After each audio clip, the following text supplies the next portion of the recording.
Anong latest po mga kababayan? Iyeto, mga kongresista, nag-iyakan na di umano. Mantakin mo kasi, case dismissed na? Impeachment ni VP Sara, binasura sa korte? At tinapos lahat ng kongreso, TRO, ipinag-utos na. Naku po mga kababayan, tunghayan natin ang balitang to. Hatid ng Pinas News Insider. Pasok! Ito ang balita ngayon. Trending at pinag-uusapan ngayon sa mundo ng social media. Ang di umano'y balita. Sadyang tunay talaga na hindi mananaig ang kasinungalingan laban sa katotohanan. Sa wakas, matapos ang ikinasang mini trial o di umano'y kadramahan sa isyu ng impeachment complaint ng mga ilang buhayang kongresista laban kay Vice President Sara Duterte sa mababang kapunungan ng Kongreso na pinangungunahan ni Dilima 2.0 o Gerby Luistro. Impeachment ni Vice President Sara Duterte kumpirmado na at opisyal nang ipinatitigil sa Korte Suprema. Pero bago ang lahat, kung bago ka pa lamang sa aming channel, please huwag kalimutang mag-like, subscribe at i-click ang notification bell para mas maging updated ka pa lalo sa lahat pa ng bagong video na i-upload namin. At eto na nga mga kababayan, ayon pa sa kumpirmadong balita mula sa ating source online, breaking, impeachment versus VP Sara, hiniling na ipahinto sa Korte Suprema. Isang panibagong yugto ang umusbong sa usapin ng impeachment laban kay Vice President Sara Duterte matapos formal na dalhin sa Korte Suprema ang isyu ng legalidad ng proseso sa Kamara. Naghain ang grupo ni Attorney Estrailito Torion ng petisyon for certiorari and prohibition na may kasamang kahilingan para sa Temporary Restraining Order TRO upang ipatigil ang nagpapatuloy na impeachment proceedings. Bagamat nilinaw ni Torion na hindi nila opisyal na kinakatawan ng Vice Presidente, iginiit niyang mahalagang masuri ng Korte Suprema kung naayon ba sa konstitusyon ang ginagawang proseso ng Kamara. Kwenisyon sa proseso ng impeachment. Sa kanilang petisyon, binigyang diin ng grupo na hindi umano dapat pinayagang umusad ang mga impeachment complaint kung kulang sa sapat na batayan. Mula pa lamang sa simula, the Constitution allows impeachment. It does not allow impeachment by fishing expedition. Pinapayagan ng konstitusyon ang impeachment, ngunit hindi nito pinapayagan ang impeachment na parang pangingisda lamang ng ebidensya. Dagdag pa sa dokumento, i-complain insufficient at threshold must be dismissed at threshold. Ang reklamong kulang sa sapat na batayan sa umpisa pa lamang ay dapat agad ibasura. Ayon sa kanila, hindi maaring gamitin ang mga pagdinig sa subpoena o iba pang proseso upang punan ang kakulangan ng ebidensya. Matatandaang idiniklara ng House Committee on Justice na sufficient in form and substance ang ikatlo at ikaapat na impeachment complaints laban kay VP Sara na nagbukas sa mas masusing pagdinig o hearing proper. Ngunit ayon sa mga petitioner, ang ganitong hakbang ay posibleng lumampas umano sa limitasyon ng kapangyarihan ng Kamara kung ang mga reklamo ay sa simula pa lamang ay kulang na sa batayan. Ng deficiency sa complaints that renders the entire proceedings null and void. Kaya I agree with legal luminaries that this should be brought before the Supreme Court on a petition for certiorari with temporary restraining order because the rights of the accused in this case, Vice President Sara Duterte, is being violated as we speak. Grabe ang grave abuse of discretion dito. In Bautista, in Sereno, and in Corona, hindi namin nakita ito. Imagine mo, isusupina nila ngayon ang mga bangko. Walang ganun. Only the Senate can do that. So that's another void action on the part of the House of Representatives. I would like to point that out. Not because Pambihira talaga mga kababayan, no? Yung pinagagawa nila. Ito isang abogado to, magaling na abogado din to, kabayan.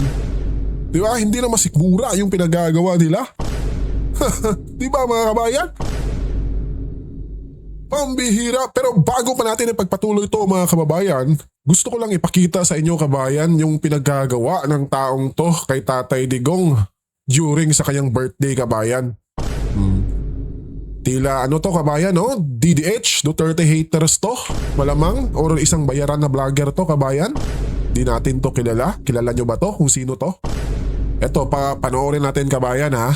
Kung paano nila itlait niya si Tatay Digong. Hi, Fentaboy, happy birthday sa iyo and a wish ko Tinawag fa na Fintaboy si Tatay Digong kabayan. Pambihira.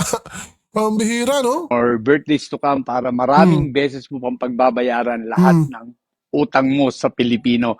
And syempre, kung uuwi ka ng Pilipinas, umuwi ka ng abo. Yun lang. Bye!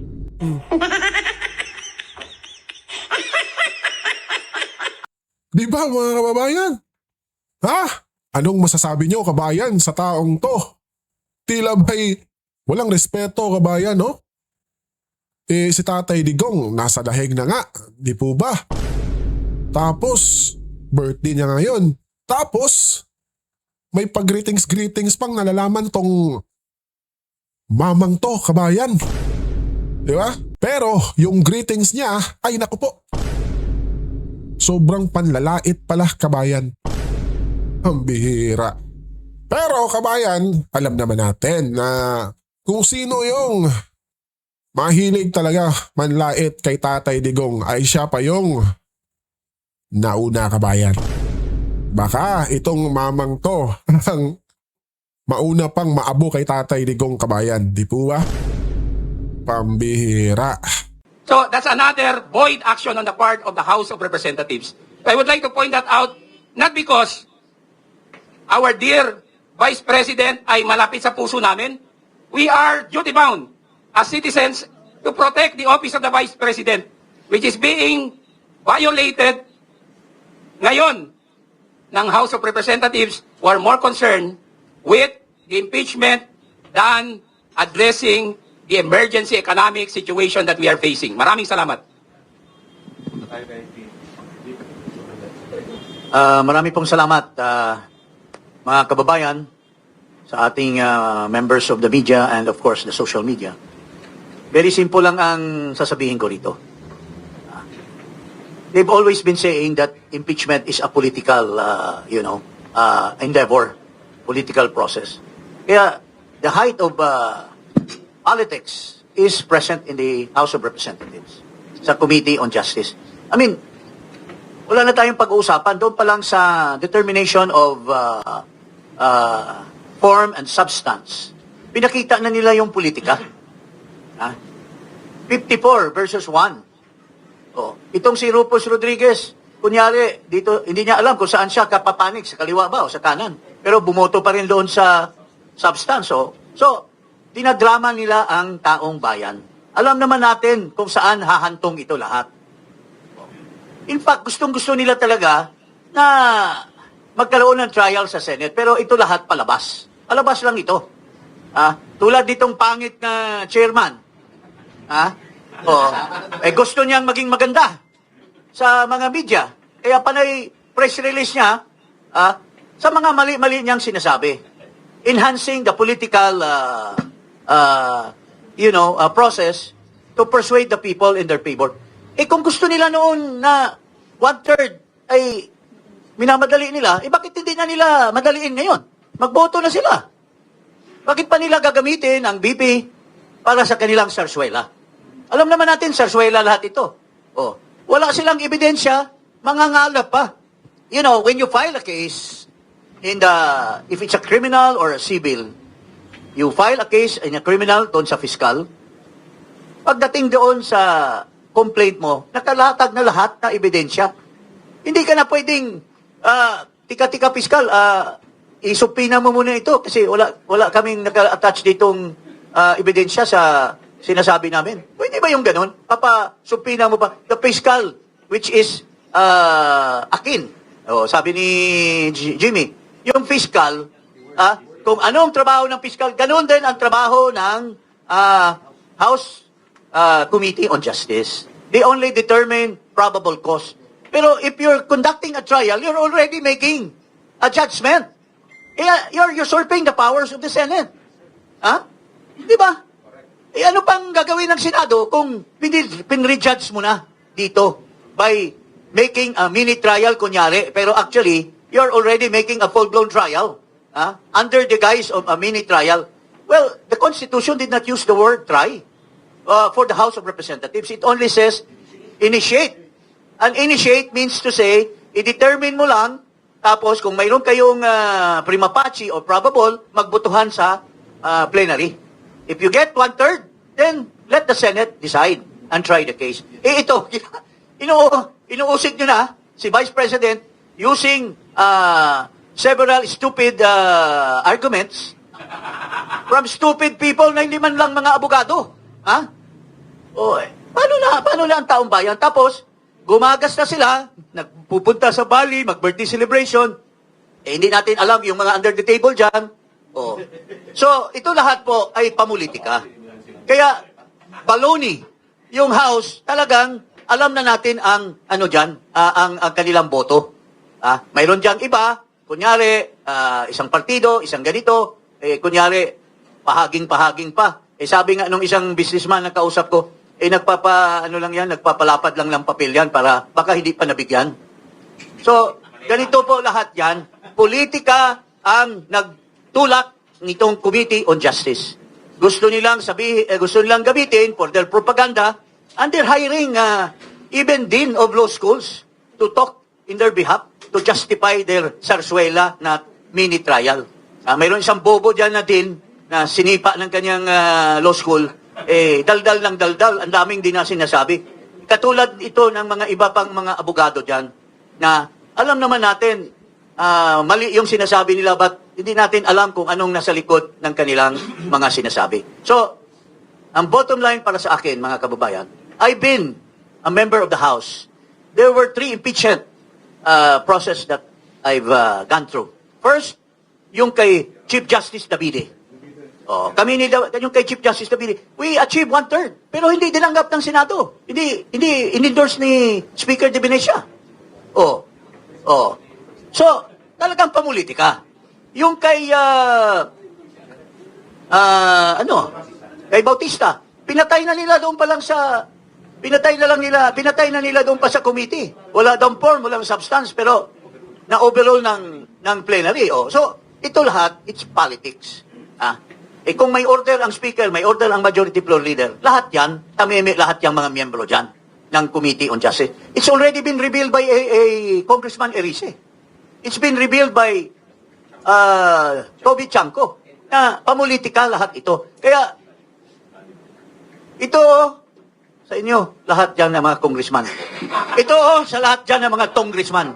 Kayo dapat ang imbestigahan base doon sa 18 Marines kung ilan ang maleta na tinanggap nyo. Umamin na nga yung isang babae.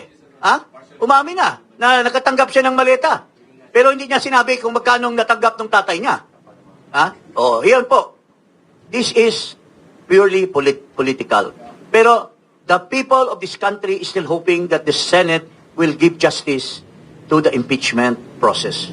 Kaya takot na takot sila sa Senado because hindi nila alam kung anong decision. Pero for me, it's already, if it's forgone in the House na ma-impeach si Sara Duterte, it's forgone in the Senate na wala silang makukuhang boto to convict her. And that is my, crystal ball saying.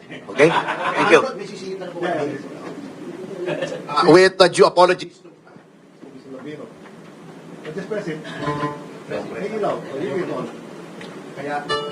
Kaya ayoko ng wireless eh. Anyway, with all due apologies to my boss, may sisingit lang po ako another party matter. Noon pong August, this is totally unrelated. Noon pong August, nagkaroon ng hearing yung committee ni Senator Robin Padilla, Committee on Communications and Media, on the sexual harassment sa mga studios, where I appeared as one of the resource persons. At further to that, I wrote a letter to follow up the results of what happened in that. And I would like to distribute to you the letter to Senator Padilla, who is a member, by the way, of the Partido Demokratiko Pilipino, Joey. This is in relation to the amendments to the law on sexual harassment, where I testified regarding the 2 cases that I've handled for GMA7, yung studio ni Manong Rod, on sexual harassment. And nasabi naman doon, in view of the recent resurgence of the revelations against Arnold Clavio, yung kay Sara Balabagan, there is a need to come out with those amendments to the law on sexual harassment. Ito po yung letter. Basically, at tapos na po ito, ang sabi ko lang, i-amend nyo yung law on sexual harassment to the effect that those who cover up these acts of sexual harassment should be made as guilty as the principals. Oo. Joey, i-distribute mo na lang. Oo. Oo. Baka makalimutan ko eh. Oo. Para meron na sila. Kasi nga, although I clarified na alam kong walang kinalaman ang mga goson dyan, they are very godly, religious people and they will not allow it. Eh, yung mga subalterns po nila, yung mga nasa baba ang nagko-cover up. So, yun po, binalita ko lang as a follow-up to another member of the party, si Senator Robin Padilla, who really wants to amend the law para mawala na niyang mga sexual harassment na yan, yung kay Gerald Santos and others na na-cover up. With that, I would like to turn over the floor to my among tunay, Attorney Raul Lambino. Sorry for the interruption. The rule about being a more supreme or better is mas magaling talaga yung estudyante. Okay. Well, first and foremost, I would like to greet everyone ng magandang umaga ng Huwebes ngayon, ano? Kahit na mataas masyado na yung langis, at baka mawalan na tayo ng supply. At tinanong ako ni MJ kanina nung pagpasok ko rito, bakit daw green na naman yung aking kulay ng damit? Eh, favorite na color ko yan eh, kasi it signifies two things. One, pro-life. Green is the color of life. Makikita mo yung environment natin, dahon, green yan. It also symbolizes wealth. Kasi green box yan. Kaya ako ay pro-USA. Dahil sa nangyayari ngayong kaguluhan dyan sa Middle East, mag-uusap na raw yung Philippine government at saka Chinese government for possible joint exploration in West Philippine Sea. At most likely, baka magkaroon na rin ng joint fishing expedition sa West Philippine Sea. So, tanggalin natin yung fishing expedition dyan sa house. Dalangin na natin doon sa West Philippine Sea. Doon, yung fishing expedition sa West Philippine Sea will be legal and legitimate. Ngayon, bakit ako pro-USA? USA. United Sara ako. Yan ang ibig sabihin. Well, anyway, meron bang karapatan ang ordinaryong mamamayang katulad ko o katulad natin dito sa nangyayaring impeachment proceedings ngayon sa House of Representatives? Are we a party in interest here o si VP Sara lang? Well, two things you have to remember. There are two kinds of impeachable officials. One group are the elected officials, president and vice president. The others are appointed officials, justices of the Supreme Court, ombudsman. Yan yung mga impeachment Constitutional Commission, COA, etc. Lahat yan appointees. But if you are talking of the president and the vice president, all of us here are on trial. So we are a party in interest here because our being a sovereign people, nakalagay sa Constitution yan eh. O doon pa lang sa preamble, we the sovereign Filipino people. So how do you define being a sovereign Filipino people? Then you go to Article 2, Section 1. Sovereignty resides in the people and all government authority emanates from them. What's the manifestation of sovereignty? Then that is election. Election. That's why we are called the representative democracy. So whether you voted for Sara Duterte last election or Bongbong Marcos, then you are a party in interest here. Because if Sara Duterte is impeached and eventually convicted, she will be removed from office. Then we are deprived of our right, being sovereign people, of having elected her to be our vice president. That's why we are here. I am here not just because I am a lawyer who understands a little bit about law. I am here sitting here in front of you para ipaliwanag yung karapatan nating mga ordinaryong mamamayang Pilipino na pag ang tinatanggal o ni-impeach natin ay presidente, vice-presidente, we have the sovereign right that will be affected by the outcome of these proceedings. Kaya, alam po, yung kanilang ginagawa ngayon sa House of Representatives, hinahayaan ko, ako'y natutuwa. Sa totoo lang, yung kanilang pinaggagawa ngayon dyan sa House of Representatives, which is a blatant violation of the provisions of the Constitution as stated by Attorney Bondok a while ago, on Article 11, more particularly Section 3, and Article 3, which is the Bill of Rights.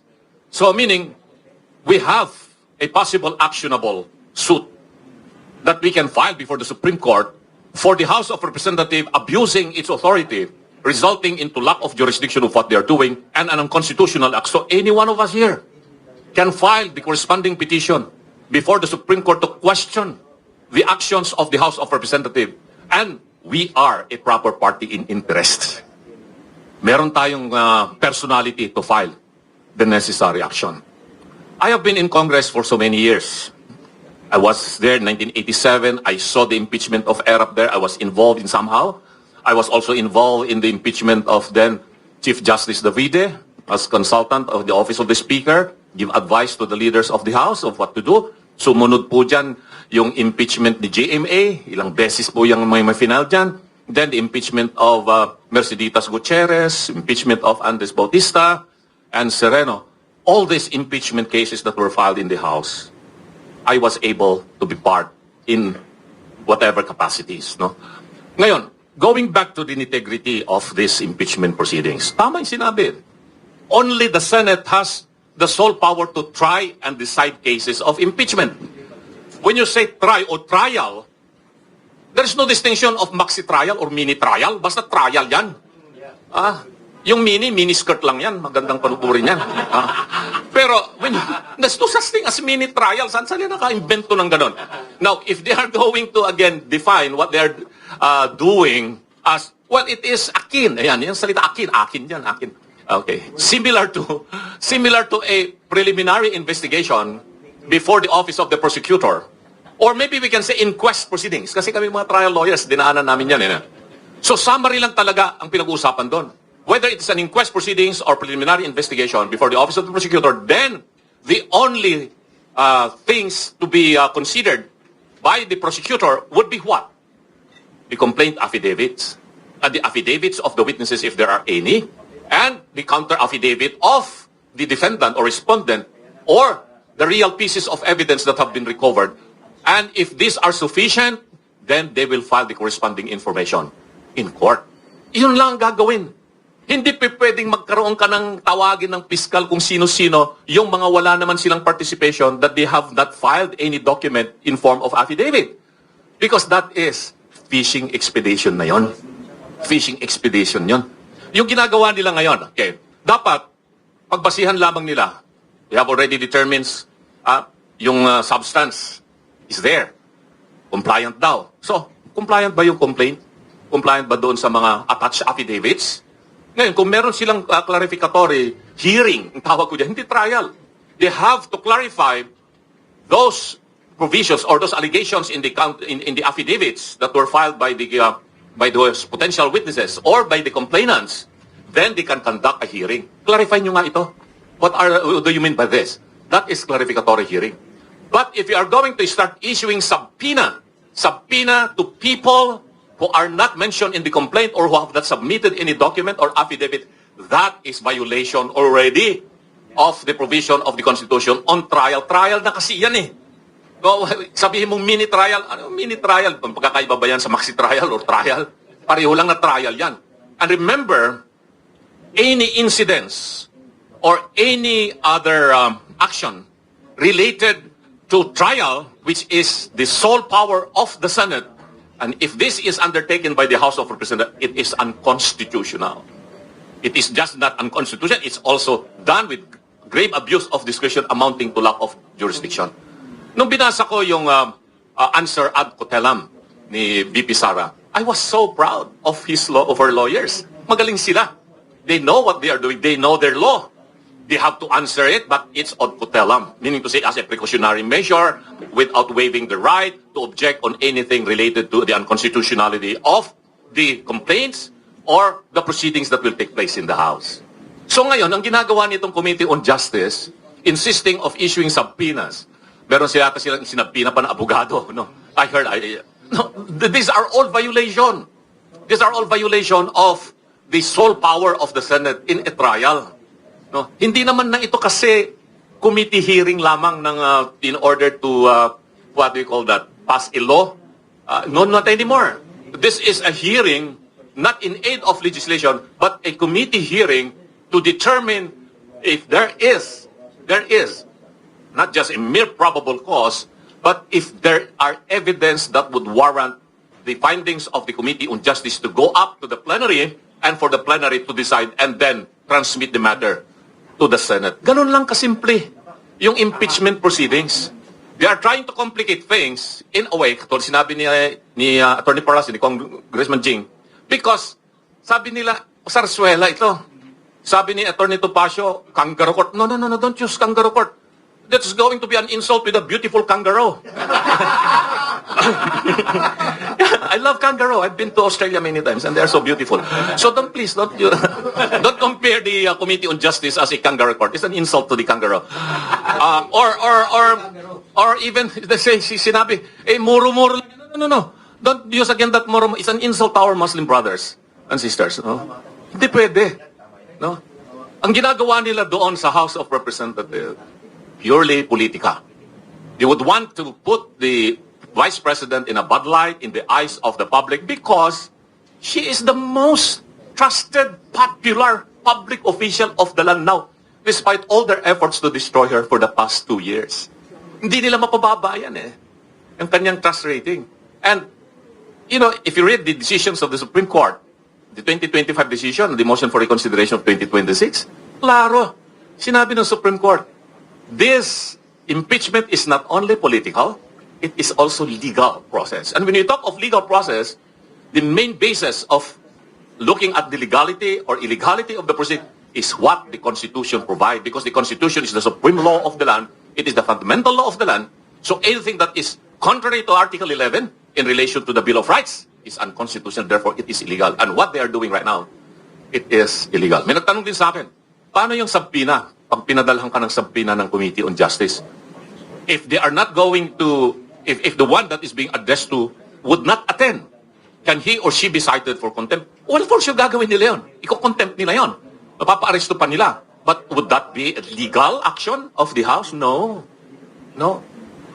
It will be unconstitutional. It will violate due process, the right of that person. Because here, it's no longer just be resource person. Napapatawag mo siya para magbigay ng kanyang opinion, nalalaman niya tungkol sa isang batas na nakabinbin, panukala na nakabinbin, in order to be passed by the committee. Ito hindi na Itong Committee on Justice here is acting not just a mere committee of the House that's going to pass pieces of legislation, but eventually it will become the body that will prosecute these impeachment proceedings in the House. So tama rin yung sinasabi na it is similar to the preliminary investigation or inquest proceedings. Then so submitted yan. Sige, I admit, similar, but it's not the same. But you cannot go beyond what is allowed and authorized in a preliminary investigation or inquest proceedings. Because going beyond that would be violation of the Constitution. So yun lamang po yung aking maikling paliwanag po sa inyo. Thank you very much. Now I know why Freddie is a good lawyer. He has a brilliant mentor.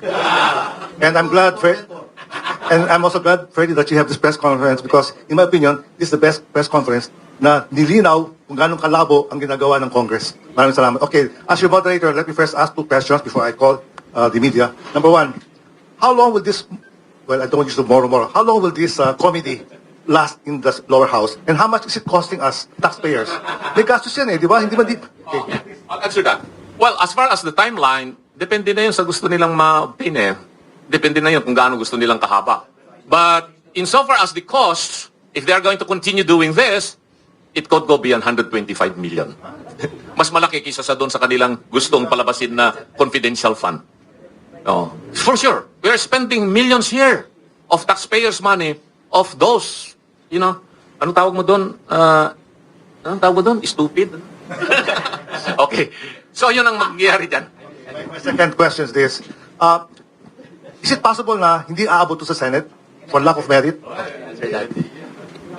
That is a probability, not just a possibility. Because, as I've said, the proceeding in the House against the Vice President is void ab initio. Nakita nyo naman nangyari doon sa unang kaso. It was declared void ab initio at hindi na natuloy yung trial sa Senado. That's a probability. At dito, mas matindi ang violations. Grave, abuse of discretion of unprecedented character. Sabi ko nga, nadismaya kami ni Perdi, ni Attorney Jing Paras, and of course, Attorney Topacio and Jimmy. We have been witnesses and participants to many impeachment proceedings. Ngayon lang nangyari ito na merong ganyan. They are inventing their own rules na hindi nila pinasa, hindi pinablish. Yung mini-trial na yan, there's no such thing. Not even in the United States and Britain where impeachment originated. Iniimbento ni Congressman Luis to yan. Ang sagwa nakakahiya because the House should have performed its duty in obedience to the Constitution. Hindi sila mas mataas Tapos ngayon, they are usurping the power of the Senate. Di ba? Napakapangit tingnan. And where is the prioritization there? Ano bang importante? Itong ginagawa nila kay VP Sara o yung ekonomiya natin ngayon na is already in an emergency situation? Parang there's a wrong prioritization here. So, I question because I'm a citizen and I'm a voter and has witnessed for myself lahat ng impeachments na recently meron. Wala, sa Davide, I was just a plain observer. Pero sa Sereno, Bautista, I was the lawyer of the two distinguished gentlemen here, Attorney Topacio and Attorney Jing Paras. We impeached Bautista.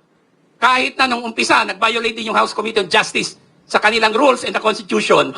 But, sinave ng plenary by a very overwhelming vote at na-impeach si Bautista. Hindi siya umabot sa Senado kasi impeach and then he resigned. Naging moot and academic. But I tell you, nakakadismaya ang ginagawa ng House Committee on Justice. And the Supreme Court might probably, hindi ako sigurado because I cannot preempt, might probably issue a TRO here and declare the proceeding void ab initio. Salamat. Okay, I open now the floor. O sige, please attend. Quickly lang ha, mabilis. Red Mendoza from the Manila Times. Of course, hi, good afternoon, good morning po. Well, ngayon po sinasabi po ni Congressman Laila De Lima na ang hindi pagpunta ni VP Sara sa impeachment trial ay parang pagbaliwala daw sa Constitution. And of course, sinabi rin ni Congressman Beatrix Luistro na sa kanyang distrito daw sa Batangas, suportado daw yung impeachment. What's your take po doon sa mga sinasabi ng ating mga kagalang-galang ng mga congressman? Ano? Well,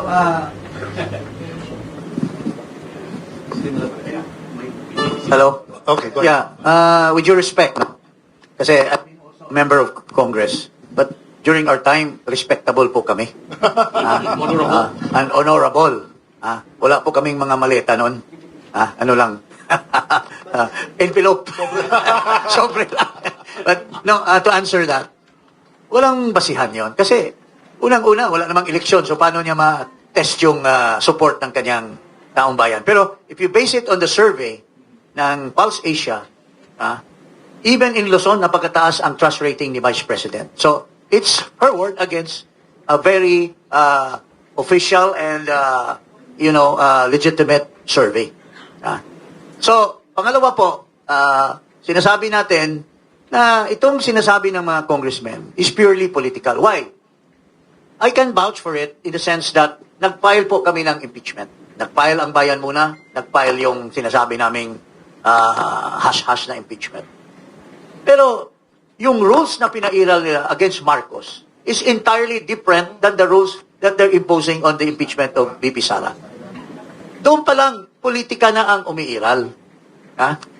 Doon, nag-trial na o nag-hearing na sila at inaano na nila doon pa lang sa determination of substance as far as the Marcos impeachment in concern. Pero dito kay VP Sara, talagang pinalusot yung substance. Because at the end of the day, they want to maximize the propaganda value of the Vice President. Why? For one reason. She will become the next president. And ito lahat ay takot na takot dahil sa daming mga maleta na tinanggap nila. They are thinking that there will be a serious investigation come the presidency of the Vice President. Yun po ang tinatakot. Kaya dito pa lang, papatayin nila. Pero ako, confident ako na hindi basta-basta, itong nasa Committee on Justice mukhang ayos na yan ayos na yan. And there are people there na talagang they cannot accept the Dutertes. Unang-una, ito si Ridon.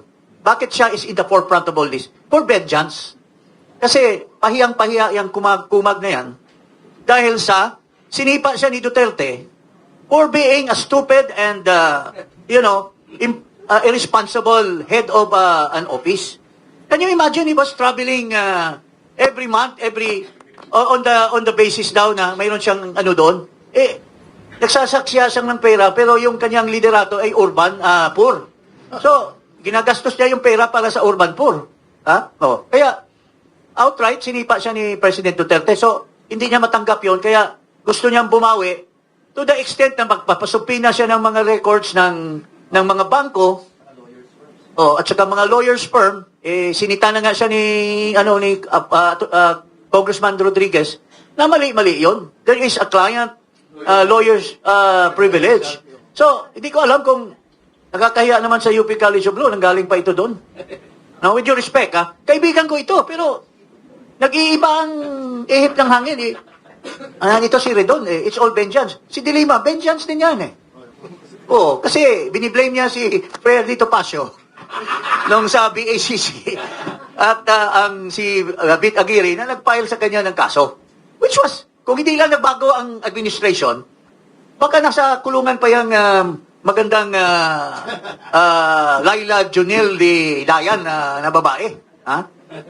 So, ito po lahat in answer as a parting word. Ito po ay pamulitika lahat. Now, if it's politics, in violation of the Constitution, because in the ruling of the Supreme Court, there must be, the Supreme Court admitted that it is political, but it is also legal. But this Committee on Justice is all purely political lang lahat. Walang legal, kaya they violate the Constitution. And I suppose, I will not be, I would not presume na hindi gumagalaw ang mga abogado ni Vice President to question all this in the court. Itong lahat ng mga violation. And in fact, I believe that if there is an immediate action, they can get an injunction or restraining order in all this violation of the House of Representatives. Thank you. Okay, Yun po. next. Okay, dagdag ko lang Manong Rod, Excuse me, sorry sige, to interrupt.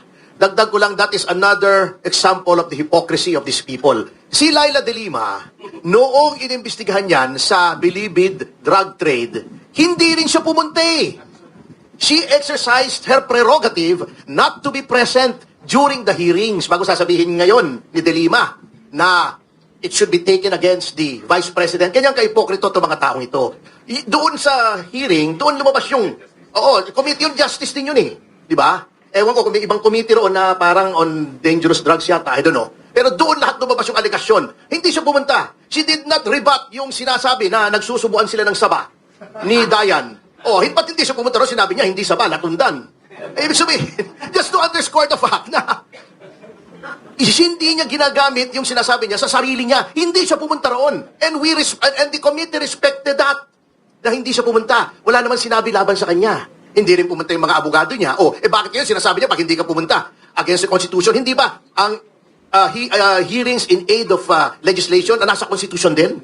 Ba't hindi niya sinabi sa sarili niya yun? So, that is how hypocritical, how Janus-faced these people are. Doble cara talaga. Grabe.